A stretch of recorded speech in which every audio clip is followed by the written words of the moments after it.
9월 9일 수요일 새벽 기도회를 시작하겠습니다. 말씀은 고린도후서 4장 7절에서 15절까지입니다. 고린도후서 4장 7절에서 15절 제가 읽도록 하겠습니다.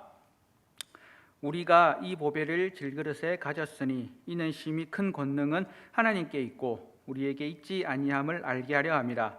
우리가 사방으로 우겨싸움을 당하여도 쌓이지 아니하며 답답한 일을 당하여도 낙심하지 아니하며 박해를 받아도 버림받지 아니하며 거꾸러뜨림을 당하여도 망하지 아니하고 우리가 항상 예수의 죽음을 몸에 짊어짐은 예수의 생명이 또한 우리 몸에 나타나게 하려 함이라. 우리 살아있는 자가 항상 예수를 위하여 죽음에 넘겨짐은 예수의 생명이 또한 우리 죽을 육체에 나타나게 하려 함이라. 그런즉 사망은 우리 안에서 역사하고 생명은 너희 안에 역사하느니라. 기록된 바 내가 믿었으므로 말하였다 한 것 같이 우리가 같은 믿음의 마음을 가졌으니 우리도 믿었으므로 또한 말하노라.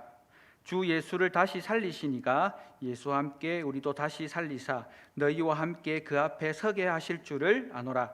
이는 모든 것이 너희를 위함이니 많은 사람의 감사로 말미암아 은혜가 더하여 넘쳐서 하나님께 영광을 돌리게 하려 함이라. 아멘. 간밤에 평안하셨습니까? 삼위 하나님의 은혜가 오늘 하루의 삶 가운데 풍성하시기를 소망합니다. 어쩌면 오늘 하루의 삶이 어제보다 더 힘들고 어려운 시간이 될 수도 있습니다.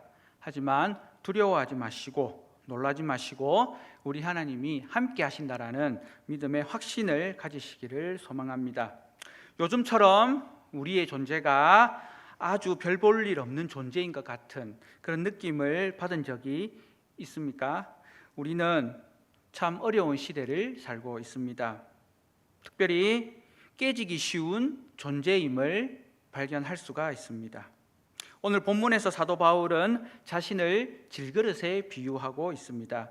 우리가 질그릇과 같은 존재이라는 것을 상기시켜 주고 있습니다. 하지만 귀하게 쓰임받은 존재이고 가치 있는 존재로 살아가고 있었다라는 것을 또 깨달아 알게 해주고 있습니다. 오늘 우리의 삶이 비록 깨지기 쉬운 연약한 삶이기는 하나 하나님의 놀라운 능력으로 새 은혜의 삶을 살아가고 있음을 오늘 말씀을 통해서 발견할 수가 있습니다. 사도 바울은 그의 삶은 오직 복음을 위한 삶이었습니다. 그 복음을 위한 삶은 바로 그가 말씀으로 섬겼던 성도들을 위한 삶이었다라고 할 수가 있습니다. 사도 바울은 항상 성도들을 기억하며 그들을 어떻게 도울까 하는 것을 늘 생각하고 그렇게 헌신했던 삶을 살았습니다. 그는 그렇게 살았지만 그에게 주어지는 것은 항상 어려움이었고 고통이었고 힘듦이었습니다. 하지만 사도 바울은 그런 어려움과 힘든 상황들로 인하여서 자신이 섬겼던 한 명 한 명의 성도 그리고 교회들을 결코 포기하지 않았습니다. 성도들을 위한 삶, 비록 고난의 삶이었지만 그 고난 가운데서 믿음을 확신함으로 하나님의 능력을 경험하는 그런 은혜의 삶을 살았습니다. 사도 바울이 복음을 위해서 살았던 이유는 바로 그가 그 복음을 소유한 자이기 때문입니다. 그래서 자신의 연약함을 비유로 질그릇에 담고 있습니다. 하지만 질그릇 같은 존재이지만 그는 그 마음 가운데에 그리스도 예수라는 보배를 담고 있다라고 고백하고 있습니다. 질그릇이라고 생각해 보면 깨어지기 쉽고 가치 없고 별 볼 일 없는 그런 존재이지만 그 안에 무엇을 담고 있는가에 따라서 그 가치가 달라진다는 것을 오늘 이 비유를 통해서 깨달을 수가 있습니다.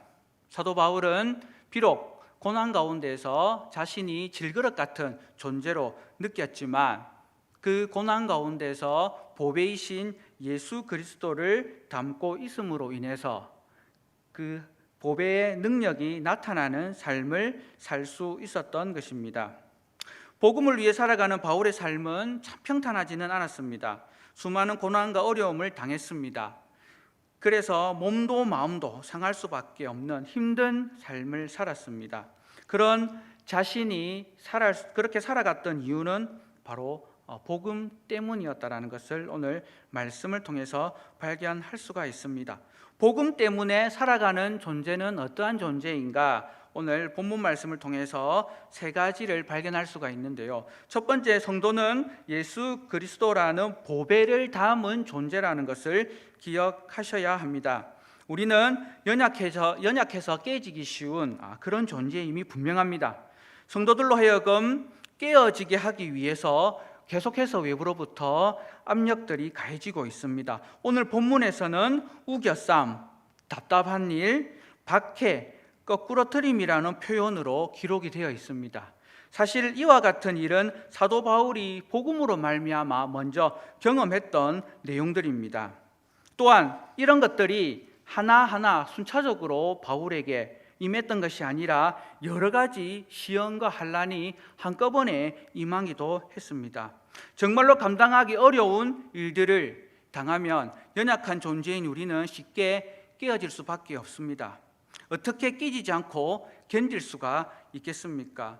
어쩌면 오늘 하루의 삶이 우리에게 사방이 막힘 같은 그런 막막함이, 해결할 수 없는 문제들로 인해서 답답함이, 사냥감 당하듯이 쫓기는 그런 상황, 적으로부터 습격을 당하는 그런 위기의 상황들이 우리 안에 오늘의 삶 가운데 나타날 수가 있지 않겠습니까? 한번 생각해 보십시오. 이와 같은 형편, 이와 같은 상황이라면 우리의 몸과 마음이 얼마나 힘들고 어렵겠습니까? 특별히 이와 같은 일들이 예수 믿는 믿음 때문에 우리에게 임한다면 오늘 하루의 삶이 얼마나 힘들고 어렵겠습니까? 사도 바울은 매일 그렇게 살았습니다. 그러니 몸도 마음도 깨지고 지칠 수밖에 없는 그런 상황 속에 있었습니다. 하지만 그런 연약함 가운데에서 그가 거뜬히 일어설 수 있었던 이유는 바로 그의 믿음 가운데에, 그의 마음 가운데에 바로 보배이신 예수 그리스도를 담고 있었기 때문입니다. 이 보배는 오직 예수 그리스도입니다. 오늘 본문에서는 이 보배를 세 가지로 표현하고 있습니다. 예수 그리스도의 십자가로, 예수 그리스도의 죽으심으로, 그리고 예수 그리스도의 부활로 나타내고 있습니다. 이 보배를 바울이 가졌습니다. 오늘 이 땅을 살아가는 저와 우리 성도님들도 바로 이 보배를 우리 마음에 담고 있습니다. 우리가 가진 보배는 오직 예수 그리스도입니다. 예수 그리스도의 십자가, 예수 그리스도의 죽으심, 예수 그리스도의 부활하심이 우리에게는 보배가 되는 것입니다. 질그릇 같은 존재인 성도가 깨질 수 없는 이유는 바로 이 보배로우신 예수 그리스도를 담고 있기 때문이고, 이 그리스도 예수로 말미암아 하나님의 놀라운 능력이 우리를 지켜주시고 보호해 주시고 인도하시기 때문입니다. 두 번째로 성도는 예수 그리스도의 십자가를 짊어진 존재입니다. 성도는 예수 그리스도의 고난에 참여하는 삶을 살아야 됩니다. 오늘 하루의 삶이 예수 그리스도와 함께 고난에 참여하는 삶이 되어야 됩니다. 그리스도 예수의 고난에 참여하는 삶은 어떤 삶이냐? 첫 번째는 복음을 전하는 삶을 의미합니다. 두 번째는 복음을 위해서 희생하는 삶을 의미합니다. 세 번째는 복음을 위해 고난을 당하는 것을 의미합니다. 바로 바울과 같이 복음을 위해서 수고하고 희생하고 고난당하는 삶, 그 삶이 바로 그리스도 예수의 고난에 동참하는 삶, 바로 십자가를 지고 살아가는 삶이 되는 것입니다. 그런데 복음을 위해 살면 그 결과가 무엇이겠습니까? 우리가 기대하는 것과는 다르게 복음을 위해서 살게 되면 반드시 고난을 당하게 됩니다. 오늘 본문에서도 사도 바울은 고난을 당하는 자신의 모습들을 계속해서 기록하고 있습니다. 고난을 당하지만 깨어지지 않는다라는 것이 우리가 가져야 될 믿음의 내용입니다. 그래서 고난 가운데 있을 때에 사도 바울은 어떠한 자세를 가졌나 보니까 시편 116편 10절 말씀을 인용하며 고난 중에서도 승리할 수 있는 믿음을 가졌다라고 고백을 하고 있습니다. 시편 116편은 어떤 저자가 썼는지는 명확하게 알려지지는 않았습니다. 하지만 한 인생을 살면서 정말로 힘들고 어려운 고난 가운데 살아왔던 한 기자가 자신의 믿음으로 말미암아 그 고난을 승리하고 그 승리에 감사해서 기록한 말씀이 시편 116편입니다.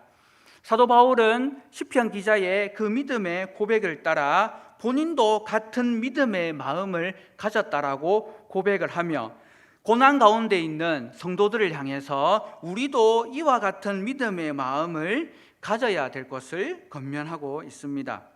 믿음의 마음이 무엇이겠습니까? 바로 우리 하나님께서 우리에게 약속하신 구원의 은혜라는 것을 우리가 오늘 본문 말씀을 통해서 발견할 수가 있습니다. 바울은 자신이 고난을 받으면 고린도 교회의 성도들이 고난이 줄어들 것이다라는 그런 기대를 가지고 있었습니다.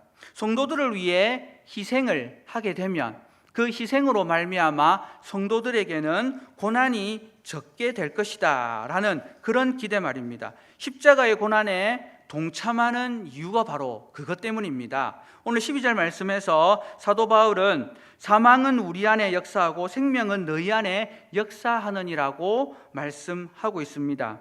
이 말은 곧 자기가 성도들을 위해서 대신하여 고난을 받고 있다라는 것입니다. 이렇게 고난받는 이유는 대신 고난받음으로 인해서 성도들이 하나님께서 주시는 특별한 은혜를 더욱더 누릴 수 있을 것이다라는 그런 기대감을 가졌기 때문입니다. 바로 예수 그리스도께서 우리를 대신하여 죽으시고 우리를 대신하여 다시 사셨던 그 모습을 사도 바울의 모습에서 발견할 수가 있습니다. 사도 바울은 예수 그리스도를 본받아 자신의 삶을 생을 내어드렸습니다.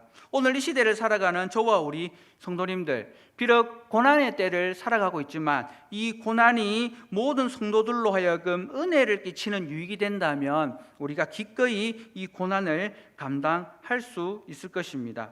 대신 고난 받아서 다른 사람을 살릴 수가 있다면 기꺼이 그렇게 살아야 되지 않겠습니까?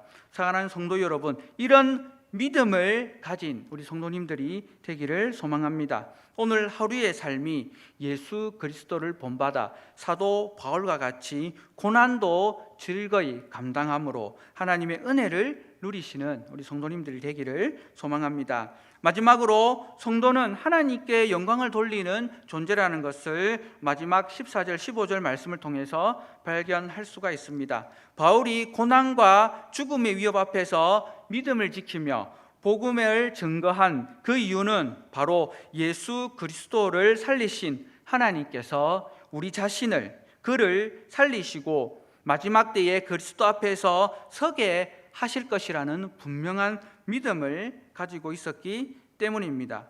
모든 고난과 죽음의 위협에도 흔들리지 않고 복음의 증거자로서 살 수 있었던 것은 바로 마지막에 하나님께서 우리로 하여금 새롭게 세워주실 줄 믿기 때문입니다.